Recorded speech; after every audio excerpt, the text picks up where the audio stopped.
On est également connecté avec Olivier Clodon, qui est le maire d'Yverdroite de Hyères, la commune donc où a été poignardé ce jeune adolescent de 17 ans. Merci d'être en direct dans le 11-13. J'aimerais savoir comment vous avez vécu cette nuit après ce drame et comment ça s'est passé aussi pour vos concitoyens. Nous avons bien sûr très mal vécu ce drame et nous avons une nuit très courte, pour ne pas dire inexistante bien sûr. On est tous effondrés par ce qui s'est passé. Hier n'est pas coutumier du tout de ce genre d'acte.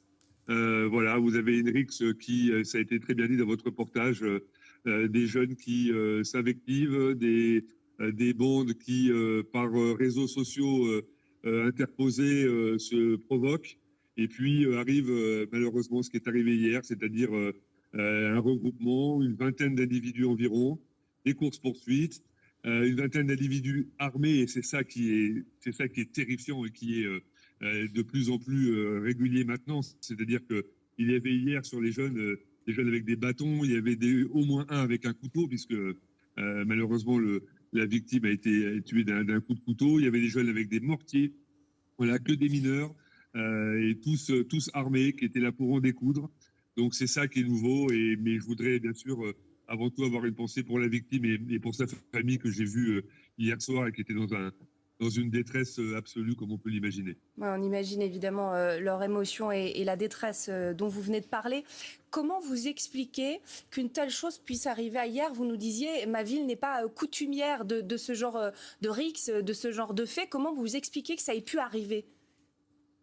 Hier est la 8e ville la plus sûre de France, statistiquement, vous voyez. J'explique ça parce que maintenant, on vit dans une société, alors vous parliez d'ensauvagement tout à l'heure, une société où les jeunes sont de plus en plus désinhibés, ont une forme d'indifférence vis-à-vis de la souffrance, vis-à-vis de la mort. Et puis, ce qui a changé surtout fondamentalement, c'est deux choses. D'abord, c'est l'âge des jeunes. Ils sont de plus en plus jeunes, les protagonistes dans ce genre de rixe avaient avant peut-être 18 ou 20 ans, ils en ont maintenant 13 ans, 14 ans, 15 ans. Et puis deuxièmement, ce sont les moyens. Voilà, et les jeunes se promènent avec des armes, alors des armes blanches, mais des armes.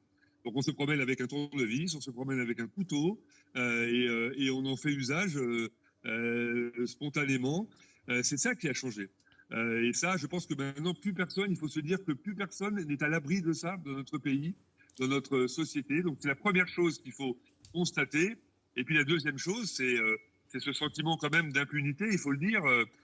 Nous, à chaque fois que la police municipale arrête quelqu'un, par exemple, voilà, ça peut être pour du trafic de stupéfiants, enfin, du flagrant délit de diverses choses, les jeunes aujourd'hui